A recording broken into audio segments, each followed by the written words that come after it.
Dragons have been integral to Ninjago since the very beginning, and every year we've been given new dragon sets to add to the collection. In this video I'm going over my picks for the top 10 best Ninjago dragons ever made. Comment down below what your picks are. Disclaimer, I will only be judging sets that I personally own, so any that I don't own but feel should be on the list will instead get an honourable mention at the end, as well as a couple that I do that don't get on the list. With that out of the way, let's get into it. Starting off with one of the classics, it's Flame. Released in 2011 as part of the Fire Temple set, this dragon featured a mouth that could fire real fireballs, with chains connected to the head and saddle where a ninja can sit to ride the dragon. I love the dark red colour scheme the body has, which follows down onto the almost bird-like legs with clawed feet. The bright orange wings also add for a great flame effect and go well with the yellow underbelly, which also follows through into the tail that can move around easily with a flame at the end of it. The dragon can also sit inside the fire temple itself on a perch on the back, which makes for an incredible sight. Next up we have got the Legacy Golden Dragon, a remake of the original from 2013, and what an improvement! Don't let its small size deceive you, this dragon proves that the mixer joint system is perfect for Ninjago dragons. It features an awesome plastic headpiece, very reminiscent of the original design but much smaller and in my opinion much better. It can fit a stud shooter inside to fire energy blasts, and the mouth can open and close, unlike the original. As mentioned before, this whole dragon is built from mixer joints, giving the legs, wings, tail and neck plenty of articulation, so this can get in pretty much any pose you want it to. Lloyd can sit on its back in the built-in saddle so that he may ride it into battle against the Overlord.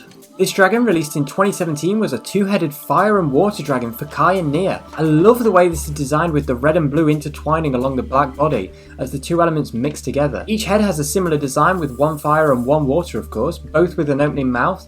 These transparent wing pieces also add a really nice finish to it, and they have plenty of articulation too, with friction joints making sure they stay wherever you put them. The tails are both made from mixer joints and they carry on the elemental mixing pattern from the torso too. Each dragon has two legs as well, with one side having orange and red fire legs and the other having blue water legs. Just like Flame, this dragon was also able to attach to a structure set, this time the Dragon's Forge, so that you could display it easily as part of a Hands of Time setup. It certainly makes for a great view. Dragon's Forge is definitely a great set with or without the dragon as it is. We come to another small one now. This is Wu's Battle Dragon. Released in 2020 as part of the Master of the Mountain wave, this is another excellent dragon, proving once again that the mixer joint system is perfect for Ninjago dragons, with its neck and tail built using them. The wings are clipped on so they can flap up and down, and the plastic piece used for them looks fantastic. Wu's saddle can easily be removed too, so that you can have the dragon be wild or tamed if you want it. The only real issue with this one is the legs, which despite looking brilliant are limited in their movement, only able to move forwards and backwards. Aside from that though, this is another excellent little set. From 2019, this next dragon on the list takes everything from the already fantastic Epic Dragon Battle set and improves upon it brilliantly. The front features 4 brick-built heads which look fantastic, one for each of the 4 main elements of course. They all had stud shooters on the side to simulate energy being fired from their mouths. Of course, just like the original, this had a big handle on its back where you could lift it, and when doing so the dragon would open up to reveal this immense wingspan. The wings are made from 2 large sheets of plastic rather than being brick built like the original, and they look great. The body and wings are also quite thick, which is certainly necessary for a dragon of this size. The tail can whip around like so, and I love all the green elements adding some extra colour to the thing. The saddle is built in at the front, allowing for Lloyd to pilot it. Next is the newest dragon on this list, and definitely a worthy contender. The Ice Dragon creature is the first dragon to have not 4 but 6 legs, with 2 extra legs present in the middle. The large head is on ball joints with a really cool, no pun intended, icy blue upper headpiece. Zane and Pixel can sit on the saddle, which is located right next to the wings. The wings can of course flap up and down, and they're built with golden pieces with more of that transparent icy blue in them at the tips. The body has an awesome icy spine going down it, with these triangular plates built in which even run down into the tail. The legs also come with plenty of articulation, making this overall another fantastic dragon. At number 4 there is the Jungle Dragon, quite possibly one of, if not the most underrated dragons from Ninjago. I love the teal colour scheme it has going on and the dog-like personality it has. The face is quite derpy, even featuring a tongue sticking out, but I love it. The tail can whip around on its own, while the wings are rather spindly but attached on mixer joints. Still, I think they complement this dragon very nicely. They might not be able to make it fly, but this certainly fits the aesthetic of a rainforest. Lloyd's saddle is also easily removable, just like the Wu Dragon, and each foot is attached by mixer joints like so, allowing for articulation in every direction. And because of how the body is built, with this L shape so that it dips in the middle, This thing can very easily stand on 2 legs, freeing up those front 2 legs to behave like normal arms. If you're not a fan of this, I would strongly recommend you think again, because I fell in love with this dragon the moment I had it first built. The mother of all dragons is next, Firstbourne from the 2018 Hunted wave, another magnificent beast with a really bulky body. The red and black colour scheme works excellently to give her the look of a classic dragon. The brick-built head on her might just be one of, if not the best, brick-built Ninjago dragon head in my opinion, complete with its opening jaw and neck articulation. Wu's saddle can also be removed easily too. The wings use large plastic pieces, and unlike most dragons with those, they can actually fold up like so. Folding them out reveals an impressive wingspan, and pushing these 2 pieces hidden in her back allows them to flap up and down as fast or as slowly as you'd like.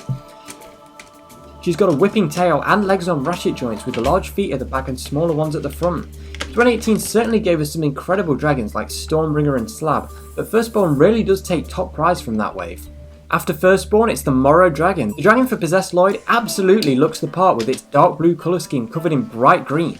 The head looks incredible and has an opening jaw too, also featuring brick-built red eyes using claw pieces.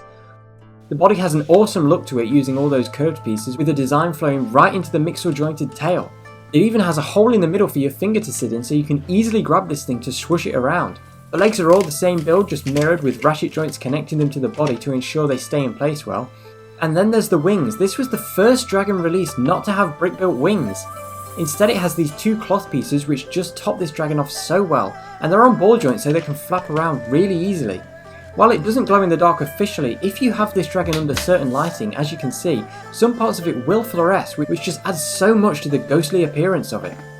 Some honourable mentions now go to Lloyd's Golden Ultra Dragon from Crystallize, another great Ultra Dragon to add to the collection, Stormbringer the Lightning Dragon from Hunted, which is another very underrated dragon in my opinion, Lloyd's Legendary Dragon from the 2022 Core Wave, and the Overlord Dragon.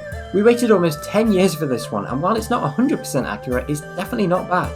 And finally, the best Ninjago dragon in my opinion is the Skull Sorcerer's Dragon, the Skeleton Dragon from Master of the Mountain. Yeah, that wave gave us some great sets. This dragon has a white colour scheme with some awesome dark grey details built into its back, topped off with some green spikes. The menacing looking brick-built head has an opening jaw and is full of small spikes to really amplify the skeleton look. The neck has plenty of articulation too, as do the back legs which are on ratchet joints. The front legs are more stationary, but the feet and lower legs can still move around a bit. The wings use giant soft fabric pieces to get this awesome torn appearance on them, as if the flesh has just been ripped off, revealing the bones below. They can move around a bit and be positioned backwards on the body like so to close it up. But the best part of this dragon for me that really helps solidify its place at the top of this list is this brilliant ribcage. It just looks fantastic with that green heart inside, a heart which, as you can see, you can gain access to by opening up the ribcage. You can attach the heart to those studs in the back to keep it in place, or you can leave it loose and trigger the action feature where the ribcage opens up, dropping the green rock and smashing it, revealing that hidden inside are some creepy spiders and black bones. And with that out of the way, that's every dragon on the list. Do you agree with any of these picks? From 2011 to 2023, we've gotten a lot of great dragons and many that I wish I could put on this list. If you've enjoyed this, then be sure to click on screen right now to see every LEGO Ninjago Ice Dragon so you can see what came before the core dragon. That's it for today, but I'll see you again very soon.